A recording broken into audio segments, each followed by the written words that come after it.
There are very few places left on Earth where human influence has not rewritten the natural order. Most of the planet has been reshaped by cities, roads, and industry, and only a handful of locations still exist almost exactly as nature intended. One of them lies deep in the Pacific Ocean, a small, isolated island that has managed to preserve a fragile balance between people and the environment. Its name is Lord Howe Island. Lord Howe Island is often described as a natural sanctuary. It is home to an extraordinary number of plant and bird species, many of which exist nowhere else on Earth. It also contains the southernmost coral reef system on the planet, a fact that alone makes it scientifically unique.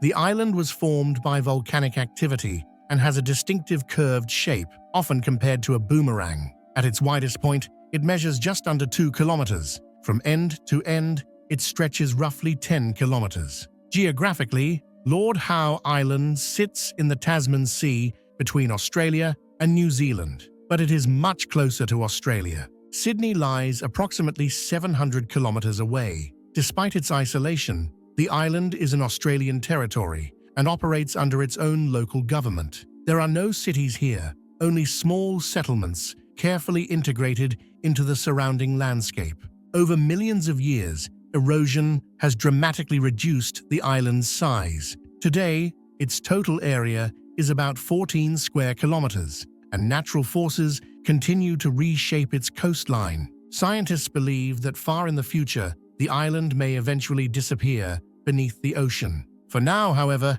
it remains one of the most visually striking places in the Pacific. The western side of the island features a calm lagoon, protected by coral reefs and sandy beaches. The southern region is more rugged, dominated by forested slopes and steep terrain. Rising above everything is Mount Gower, the island's highest peak at 875 meters. From its summit, panoramic views reveal both the northern and southern ends of the island. Between these elevated areas lies a narrow lowland where agriculture, homes, and the island's single runway are located. There is no evidence that Lord Howe Island was inhabited before the arrival of Europeans. Archaeological research suggests that the island remained untouched by humans for thousands of years. The first recorded sighting occurred in 1788, when a British naval officer named Henry Lichbird Ball spotted the island while sailing between Australia and Norfolk Island. At the time, no settlement was established. Permanent habitation began much later, in 1834, when a small group of settlers arrived from New Zealand. They built simple homes and relied almost entirely on the island's natural resources to survive. In the decades that followed, Lord Howe Island became a regular stop for whaling ships and trading vessels traveling across the region. Sailors came ashore to resupply, hunt, and rest, unknowingly beginning a period of ecological disruption. The island's wildlife had evolved without predators and showed little fear of humans. This vulnerability proved devastating. Shipping routes expanded and tourism slowly followed. By the early 20th century, visitors were arriving regularly, although never in large numbers. In 1982, Lord Howe Island was officially recognized as a UNESCO World Heritage Site due to its exceptional biodiversity and geological significance. Isolation shaped life on Lord Howe Island in remarkable ways. More than 200 bird species have been recorded here, many of them endemic. Interestingly, Lord Howe Island has only one native mammal, a large forest bat. There are no snakes, no dangerous predators, and no venomous insects. Yet the most destructive species arrived accidentally. About a century ago, rats were introduced to the island, most likely from ships. With no natural enemies, they multiplied rapidly and began devastating the ecosystem. Bird eggs were destroyed, insects vanished, plant species declined. For decades, the damage seemed irreversible. In the 21st century, local authorities made a bold decision: total eradication of invasive rodents. The project cost more than $15 million